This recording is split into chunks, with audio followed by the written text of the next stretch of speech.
माझी सासू माझी आई नेसायच्या आणि वॉशरूमला जायच्या.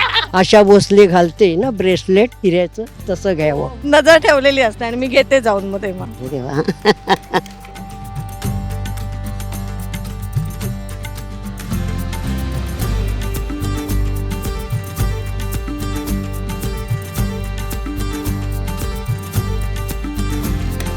बहु असो सुंदर संपन्न की महा. प्रिय आमचा एक महाराष्ट्र देश हा. आम्ही महाराष्ट्रीयन आहोत, मराठी आहोत हे सांगताना ना मनात वेगळीच भावना येते. जेव्हा मला कोणी म्हणतं ना की तुमची संस्कृती काय आहे, तेव्हा माझ्या मनात विचार येतो की मी सुरुवात तरी कुठून करू. आपली संस्कृती ही कोणत्याही साच्यात न अडकणारी आणि सर्वांना जोडून ठेवणारी आहे. सणवार साजरे करण्यात तर स्त्रियांचा हातखंडा आहेच. गुढीपाडव्याला या स्त्रिया अगदी नटून थटून शोभायात्रेत जातात. नऊवारी साडी, नथ, ठुशी, हातात हिरव्या बांगड्या, कोल्हापुरी साज, केसात गजरा आणि गळ्यात मंगळसूत्र, या सगळ्यांनी मराठमोळ्या स्त्रियांचं सौंदर्य अजून निखरून येतं. म्हणून आज गुढीपाडव्याच्या निमित्ताने मी तुम्हाला विचारणार आहे की मराठी असणं तुमच्यासाठी काय आहे?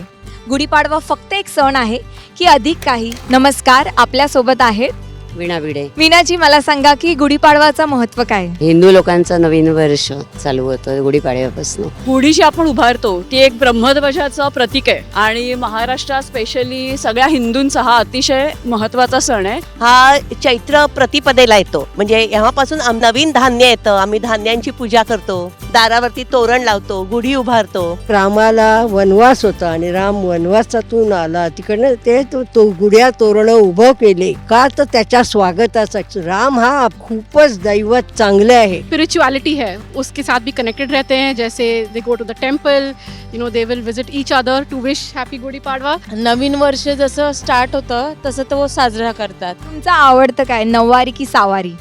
दोन्ही. साडी पर्सन आहे मी एकदम. सहावारी तर नेसतेच सारखी, आणि नऊवारी काही असं ओकेजन छान असेल तर नेसले आहेत मी भरपूर वेळा. मला सहावारी जास्त आवडतं, पैठणीवर जास्त आवडतं. सहावारीच आवडते. नऊवारी ॲक्च्युली, कारण ती जास्त कम्फर्टेबल वाटते मला. तुमची आवडती अशी कोणती ज्वेलरी आहे का? नाजूक आवडतं, सिंपल नाजूक असं. नथ किंवा घसघशीत दागिने असतात ना, ठसठशीत, म्हणजे तोडे, पाटल्या, बांगड्या, हे सगळं मला आवडतं. मला तन्मणी आवडतो आणि मी आता रिसेंटली माझ्या बर्थडेला माझ्या आईने मला तन्मणी गिफ्ट केलं. मलाही तन्मणी खूप आवडतो आणि चिंच पेटी पण मला खूप आवडते. आवडतं ज्वेलरी तन्मणी, असं भारदस्त दिसतं गळ्यात घातलेलं. I would say earrings and after that it will be pendants. सगळंच ॲक्च्युली, मोठे इयरिंग्स जसं आउटफिट असेल तसं, पण सगळंच आवडतं ॲक्च्युली. तुम्ही सोन्याला असं इन्व्हेस्टमेंट करून बघता की आवड म्हणून बघता?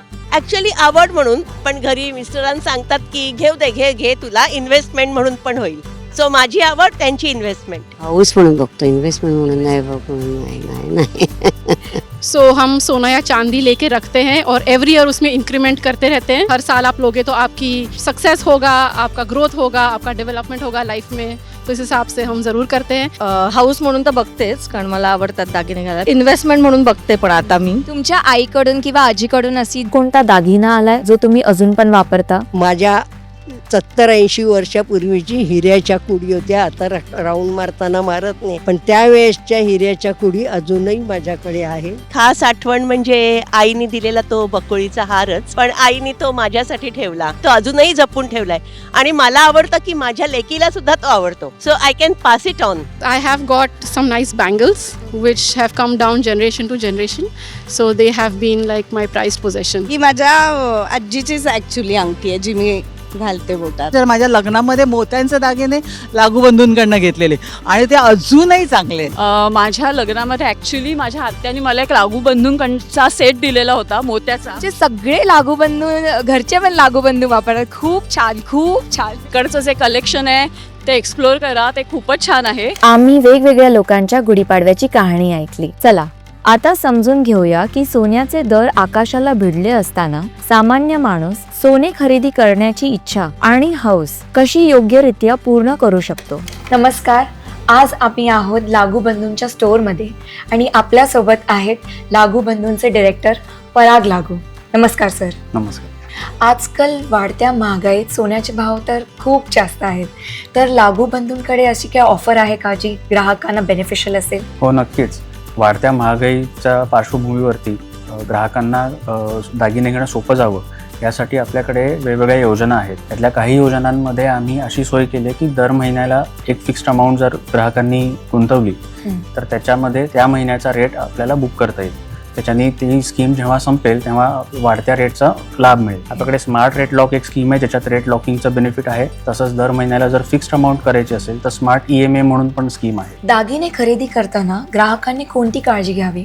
मला असं वाटतं की जे ज्वेलर्स अनेक वर्ष बिझनेसमध्ये आहेत त्यांच्याकडनं घेणं पसंत करावं, कारण त्याच्यातनं तुम्हाला कारिगिरी आणि एक विश्वास नक्की मिळतो. आणि राहिला प्रश्न शुद्धतेचा, तर आपल्याकडे आता गव्हर्नमेंटनी सांगितलेल्या नॉर्म्सप्रमाणे BIS हॉलमार्किंग उपलब्ध आहे. त्यामुळे हॉलमार्क ज्वेलरीज घ्यावी. राहिला प्रश्न डायमंड्स किंवा जेमस्टोन्स रिलेटेड, त्या लॅबोरेटरीजद्वारे स्टोन्सची क्वालिटी आणि त्याच्यातली केलेली ट्रीटमेंट ह्याबद्दलची माहिती त्या सर्टिफिकेटद्वारे आपल्याला कळू शकते. तर ह्या सगळ्या वेगवेगळ्या गोष्टींची काळजी घेतली तर मला वाटतं की दागिने खरेदी अतिशय आनंददायी होऊ शकते. आता मला फुल असं मराठी ट्रेडिशनल ब्राईडचं फिलिंग येतोय. गुढीपाडवा हे नव्या वर्षाचं प्रतीक आहे. विजय, समृद्धी आणि नव्या सुरुवातीचा सण. उभारलेली गुढी, रंगबिरंगी रांगोळी, सणासुदीला केलेला गोड पदार्थ आणि एकोपाची भावना हे आपल्या सुंदर संस्कृतीचं दर्शन घडवतात.